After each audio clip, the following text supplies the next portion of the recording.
Coming up on OC News, Cal State Fullerton is bursting at the seams. The new master plan might help alleviate some of the crowding, especially by increasing on-campus housing. We'll have a live report. Several incidents near the Aliso Viejo hiking trail have authorities wondering if a serial attacker is on the loose. And a favorite comic book character is celebrating his 80th birthday. Holy milestone! Caped Crusader. OC News starts right now.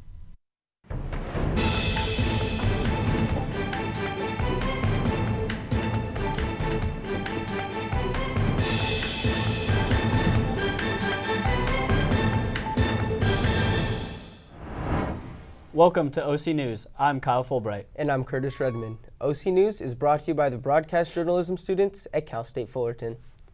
Cal State Fullerton is now the largest of the CSU campuses with more than 40,000 students. The campus is in need of improvement and expansion. That's where the new master plan comes in. Details have been unveiled to increase the student housing and parking. We go live to Alexi Aguayo on campus, and he has the very latest on the master plan that is set to be finalized in 2020. Alexi? Hey guys, yes, the expansion of the master plan includes possibly tearing down some buildings here on campus, just as the one behind me, the Ruby Gerontology Center. I attended a public meeting last week to learn more about the master plan. Here's the report. At Library North, a public walkthrough is being held to showcase the CSUF master plan. So this is what's called a scoping meeting, and it's required under CEQA, which is the California Environmental Quality Act. So we hold these meetings before an EIR, an environmental impact report, is prepared in order to gather additional information from the public on what environmental issues they would like to see analyzed in the EIR. The master plan has been designed by the campus. It's been designed by stakeholders involved in it. This is the community's opportunity to provide additional feedback. In the event that this project is moving forward, their voices can be heard and alternatives can be analyzed. What I had seen on the website before was just a map without a real detailed explanation of what things were on the map. So this is an opportunity to come and take a look and ask some questions. On the map of the campus is the Ruby Gerontology Center, which is where Joyce works. She fears the building could be demolished in the master plan. Long term, we will lose the building because we're going to be one of the few single-story buildings on campus. And another initiative that they had in this program was to increase the number of stories that each building would have to increase the capacity of these buildings. The public has until 5 p.m. October 3rd to provide comments on the master plan.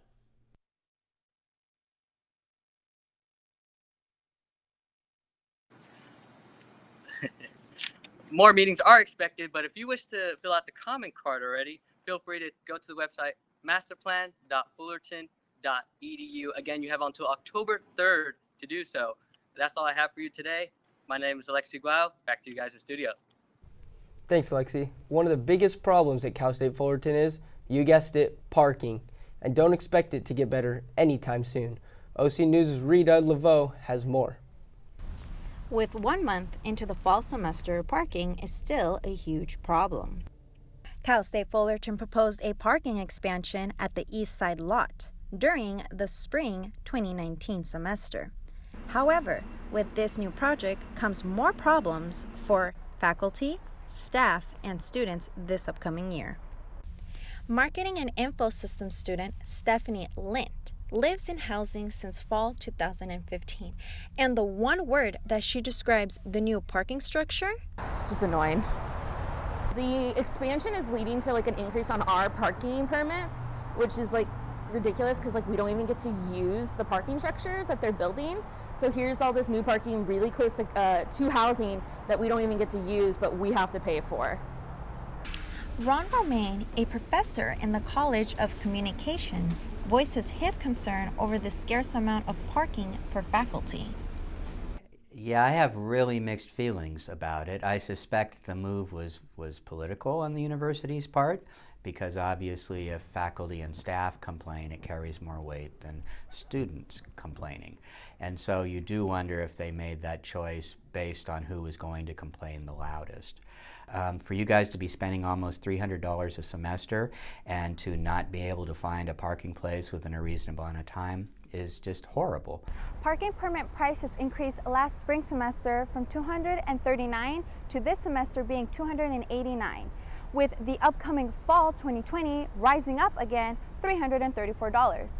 The school encourages students to find off-site locations to park at to avoid these headaches, or even carpooling to try to find better alternatives from the hassle. From Eastside Parking Structure, I'm Rita Laveau for OC News. Investigators are working to identify the suspect or suspects that are behind a series of abduction attempts and child annoyances in Orange County, most recently in Aliso Viejo Tuesday morning. The latest victim was a 28-year-old woman who was walking along the trail and said she heard someone jogging behind her. The male jogger then grabbed her by the elbow and pulled her towards him from behind. The woman was able to escape after headbutting the man, causing him to run off, according to officials. These incidents that targeted 3 girls and 1 woman have all occurred within the last 2 weeks in Aliso Viejo and Laguna Hills. Descriptions of the suspect vary from the man being Latino or white, having dark or light hair, and wearing different clothing. But investigators think it's possible some of these cases are connected. No arrests have been made, but detectives have established a task force to identify suspects as the series of crimes continues. A 35-year-old school psychologist, Kristen Lynn Boyle of Lake Forest, has been charged with statutory rape after lengthy investigations over alleged sexual relations with an underage student. On La Habra High School grounds, prosecutors announced on Tuesday. Boyle was accused of having a sexual relationship with a minor student in a classroom at the high school in April of 2018, according to a news release from the Orange County District Attorney's Office. She was placed on administrative leave during the investigation and was arrested September 20th.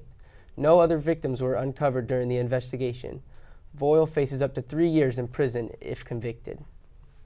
A 13-year-old boy that was sucker punched at a Moreno Valley Middle School died Wednesday morning, according to Riverside Department officials. The boy, who has not yet been identified, was attacked and critically injured on September 16th. 2 13-year-old boys were arrested and are now facing prosecution in juvenile hall, said officials. On Wednesday, a Facebook post from the department stated he, quote, was pronounced clinically dead last night as a result of injuries sustained in the attack, unquote. The district attorney announced today that there will be no charges against off-duty police officer who shot and killed a man in a Corona Costco on June 14th. Kenneth French, who's been described as schizophrenic and nonverbal. Salvador Sanchez, of the off-duty officer, said he was holding his child while he was assaulted by French. The Sanchez then fired his weapon and hit French and both of his parents. The French family had filed a complaint against LAPD and the city of Los Angeles. Coming up, we have the latest on the impeachment inquiry opened against President Trump. And our nationally ranked soccer team is putting their undefeated record on the line tonight. I'm only 17, but I know about investing. Believe in something, buy shares in it, watch it grow. So, what if you could invest in the future? The future of kids, like a stock. Not the kind of stock that's about making money, but a stock for social change. A whole new kind of investment called Better Futures. When you invest, it helps kids go to college. I could be one of the first college graduates from my family, the first philanthropist from my neighborhood. And if I'm the first, then maybe there's a second and a third. Believe in us, invest in us, watch us grow. My name is Sydney, and I'm your dividend.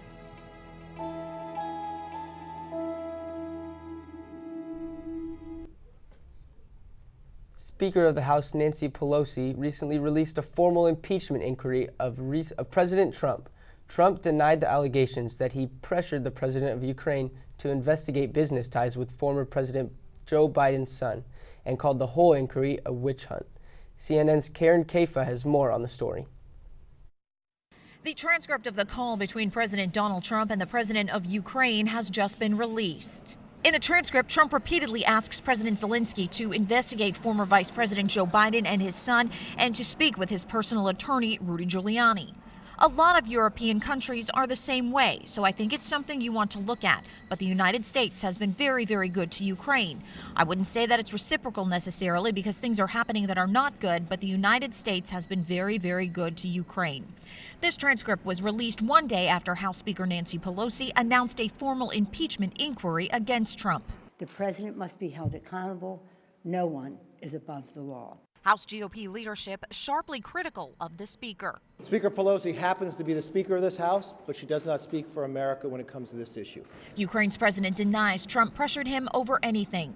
Nobody can put pressure on me because I'm the president of an independent Ukraine. There's only one person who can pressure me, and it's my 6-year-old son. For some Democrats, the reports marked a turning point. I do see this as the most serious misconduct of the president thus far, and that comes after a long history of other very serious misconduct. President Trump has classified his conversation on that July phone call as perfect, and that this impeachment inquiry is a witch hunt. On Capitol Hill, I'm Karen Kaifa. And now we have our reporter Edwin Flores taking us across the globe with this week's top international stories. Edwin? Thank you, Kyle. We lead with the top e-cigarette maker, Juul, announcing earlier today that CEO Kevin Burns will be replaced by Casey Crosthwaite, an executive from the major tobacco company, Altria. Juul also said it will not fight the Trump administration's proposal to ban flavored e-cigarettes. Instead, they will stop all TV, print, digital ads, and stop some of its lobbying. This comes after an outbreak of lung injuries associated with vaping. The Center for Disease Control and Prevention has reported 530 cases of lung injuries and 9 deaths related to e-cigarettes. Earlier this week, police in Minnesota seized 75,000 vaping cartridges worth more than $3 million in Aconca County, the largest haul of its kind in the state's history. The U.S. Food and Drug Administration Acting Commissioner Norman Sharpless suggesting at a Congress hearing today that a single policy will not solve the vaping epidemic. Combination of enforcement and education and multiple policy things that we're doing. The U.S. Coast Guard captured a narco submarine carrying 12,000 pounds of cocaine with a street value worth more than $165 million. Here's a dramatic nighttime video capturing the moments when crew members detained the sub. The Coast Guard crew, along with the help of the Colombian Navy, intercepted a 40-foot semi-submersible sub found in the Eastern Pacific. 4 alleged smugglers were taken into custody and more than 1,000 pounds of cocaine were removed. Within the last week, the Southeast Coast Guard have reported seizing over 13,000 pounds of cocaine from smugglers. And a 5.8 magnitude earthquake hit Pakistan on Tuesday, injuring 300 people and killing 19. Hundreds of people being treated at a district hospital, according to Prime Minister of Pakistan administered Kashmir. Cars flipped over and multiple buildings turned to rubble. The quake's epicenter was close to the city of Mirpur. The full extent of the damage is unknown, but relief efforts are underway. The Pakistan's military relief teams are aiding with medical supplies, food, and water to the affected areas. Get ready, all you tech fanatics, because the latest and greatest is here. Amazon has unveiled its new products and services from its Echo lineup, and they're bringing Alexa to every corner of your home. From Alexa-infused smart clock, smart oven, to smart earbuds and even eyeglasses. In Amazon's annual hardware event, the company has launched more than a dozen new devices that are in competition with other major companies like Apple and Sonos. Antonio Brown is still off of the football field, but back in the headlines. Again? Yep, the former Pro Bowler has landed in some hot water, or in this case, pool water. Sports anchor Rita Laveau has more on this story. Yeah, Curtis, Antonio Brown can catch a football, but he can't catch a break. New video has surfaced of him trashing his condo in Miami. You can see luggage and other debris falling into the pool area and endangering other people. Brown has been summoned to the court over this lawsuit.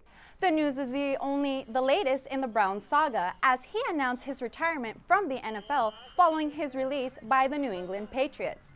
Not long after that statement, he also announced his intentions to file a grievance with the NFL to get guaranteed money in his contracts, quoting, "My money was guaranteed. Not for the owners to be able to cut me and not give me my money isn't right. They shouldn't be able to do that." Heading over to the Diamond, playoff picture is starting to take shape with basketball in its new week of play. The Dodgers secured the top seed in the National League and home field advantage yesterday with their win over San Diego. This marks the third year in a row they will have the top seed in the playoffs. The Nationals won both games of their doubleheader, with Philadelphia clinching their playoff berth and eliminating the Cubs following the loss to Pittsburgh. Lastly, the Cal State Fullerton men's soccer team jumped up to 13 in the national rankings. The Titans will try to improve to 8-0 on the season when they host Cal Baptist tonight. Fullerton has tied their best start in program history. For a highlight of the game, visit Titan Sports on YouTube. That's it for now. Sending it back over to Kyle and Curtis at the desk. We're taking you live to the TSU, where people are stuffing their faces at the Latin Top Chef potluck. Also, CSUF takes us under the night sky with peace, love, and music. We'll take a look at this year's concert Under the Stars.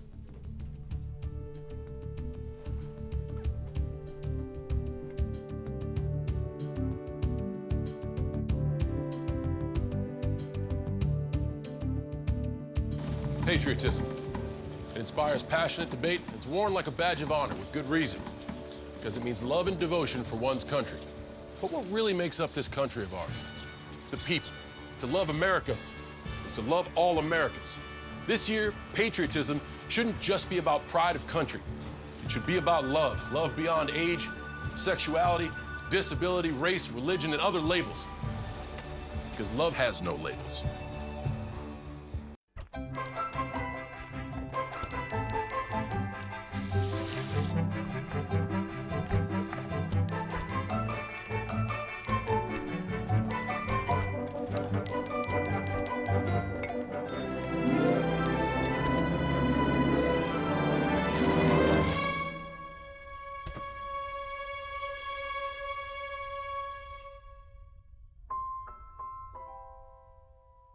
Bye-bye. Hi. Hoping for a crisp breeze to help keep you alert. Oh, he took a sip of water too. That'll probably help. You were probably gonna turn down the radio too, so you could focus, right? Probably okay isn't okay. Right? If you see a warning sign, stop and call a cab, a car, or a friend. I think the water line is what really drove it home. I blew on him. Hey, look, it's those guys. Let's do those pearly whites, man. Yeah. Boys, check it.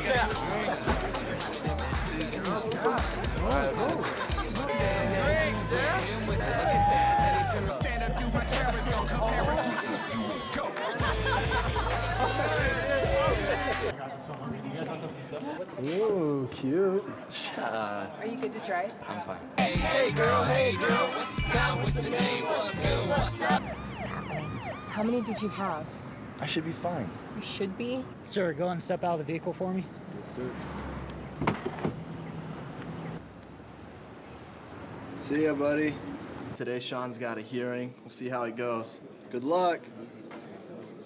So turns out, buzz driving and drunk driving, they're the same thing, and it costs around $10,000. So not worth it.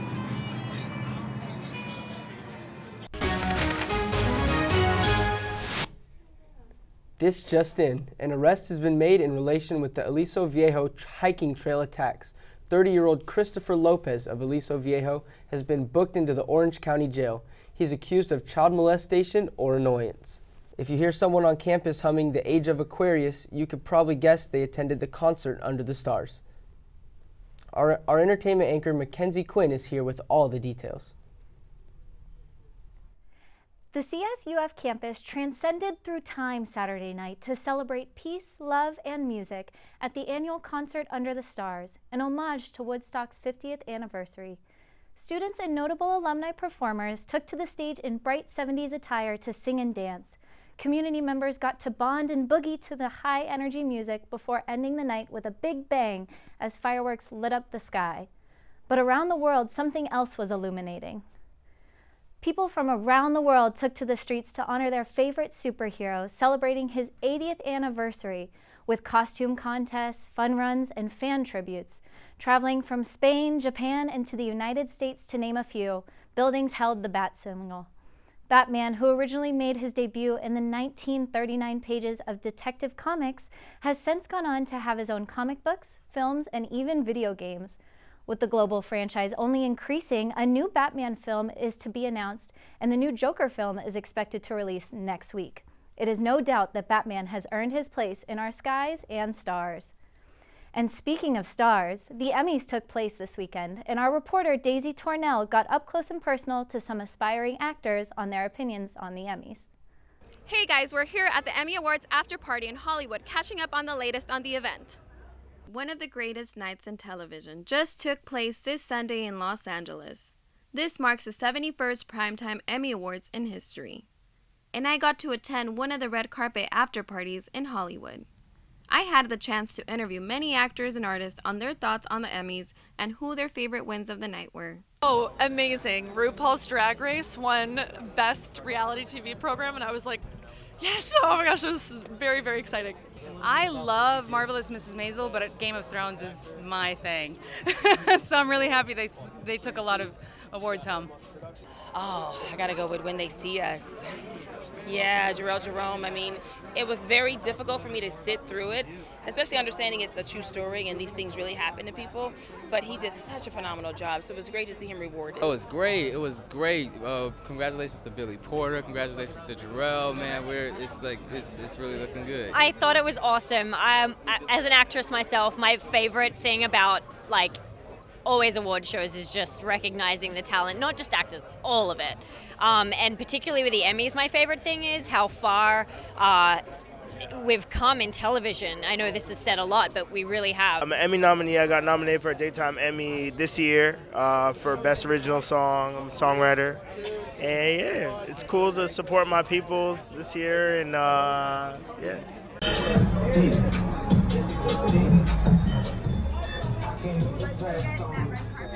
And that is all with the Emmys after party. I'm Daisy Tornell with OC News.